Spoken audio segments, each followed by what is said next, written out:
Hi అండి, అందరూ ఎలా ఉన్నారు? ఈరోజు మీకు ఎగ్స్ బాయిల్ చేసుకునడం ఒక చిట్కా చెప్తానండి. మామూలుగా జనరల్‌గా ఎగ్స్ బాయిల్ చేసుకున్నప్పుడు ఏమవుతుందంటే మోస్ట్ ఆఫ్ ద టైమ్స్ ఇలా బ్రేక్ అయ్యి లోపలున్న యెల్లో అండ్ ఆ వైట్ అనేది బయటకొచ్చేసి చూడడానికి గానీ, తినడానికి గానీ మనకి అంత మంచిగా అనిపించదు. దానికోసం మీకొక చిన్న చిట్కా అండి. దీన్ని మనం ఎగ్స్ బాయిల్ చేసేటప్పుడు ఎప్పుడైతే బాయిల్ చేస్తామో అప్పుడు నీట్‌గా వాష్ చేసుకొని ఇట్లా వాటర్ వేసుకొని ఇందులో మనము ఒక టీ స్పూన్ ఆఫ్ సాల్ట్, మామూలుగా జనరల్‌గా యూజ్ చేసే సాల్ట్ ఉంటుంది కదా! ఆ టీ స్పూన్ ఆఫ్ సాల్ట్ వేసేసి మనం స్టవ్ మీద పెట్టి హై ఫ్లేమ్‌లో బాయిల్ చేసుకోవాలండి. హై ఫ్లేమ్‌లో బాయిల్ చేసుకుంటే ఏమవుతుందంటే అవి బ్రేక్ అవ్వకుండా బాయిల్ అవుతాయి. చూడండి, మీకు ప్రూఫ్ కోసం నేను బాయిల్ చేసేది కూడా డైరెక్ట్‌గా పెట్టాను. మీకు ఎలా ఉన్న ఎగ్ అలానే ఆ షేప్ అవుట్ అవ్వకుండా నీట్‌గా బాయిల్ అయిన తర్వాత కూడా మీకు ఆ షేప్ అనేది మిస్ అవ్వకుండా అలానే వస్తుంది. ప్లస్ లోపల ఉన్నవి ఏవి బయటికి రాకుండా నీట్‌గా బాయిల్ అవుతది. ఎక్కడ క్రాక్స్ రాకుండా. సో, అలా బాయిల్ అయిన ఎగ్స్‌ని మీకు ఇక్కడ ప్రూఫ్ కోసం చూపిస్తున్నా చూడండి. ఇలా బాయిల్ అయిన తర్వాత మనము ఎవ్రీ ఎగ్ నీట్‌గా వాష్ చేసుకొని ఇలా బ్రేక్ చేసుకొని పైనున్న షెల్ ఏదైతే ఉందో ఆ షెల్‌ని నీట్‌గా తీసుకోవాలి. ఈ షెల్ తీసుకునేది కూడా మీకు ఒక చిన్న చిట్కా చెప్తాను చూడండి.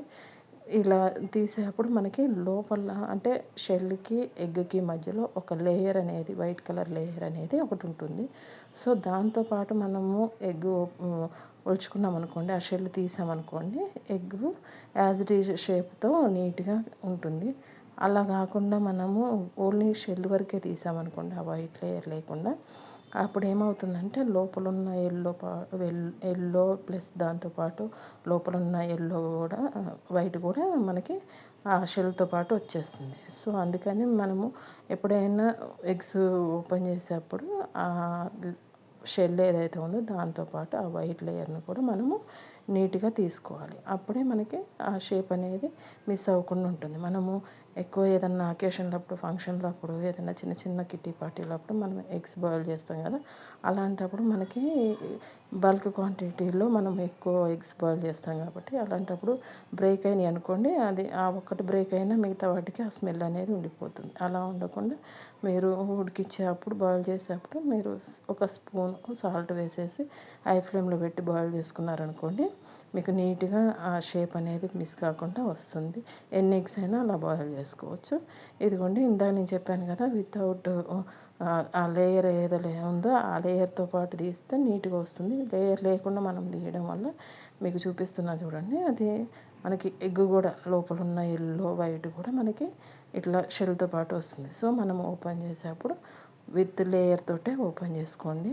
ఇలా ఓపెన్ చేసిన తర్వాత పైన ఏమన్నా ఆ వైట్ లేయర్ ఉందేమో చూసుకొని తర్వాత ఈ వాటర్‌ని పారబోసేసి ఫ్రెష్ వాటర్ తీసుకొని అందులో మనం బాయిల్ చేసి మనం షెల్ తీసుకున్న ఎగ్స్‌ని నీట్‌గా వాష్ చేసుకొని అప్పుడు ఫ్రై చేసుకోవచ్చు. లేదంటే డైరెక్ట్‌గా అయినా తినవచ్చు. ఇలా చేయడం వల్ల దానికున్న ఏమన్నా షెల్ ఉన్నా గానీ, లేదంటే స్మెల్ ఉన్నా గానీ వెళ్ళిపోతుంది. సో, మీకు ఈ చిట్కా నచ్చితే please like and subscribe to my channel అండి. Thank you.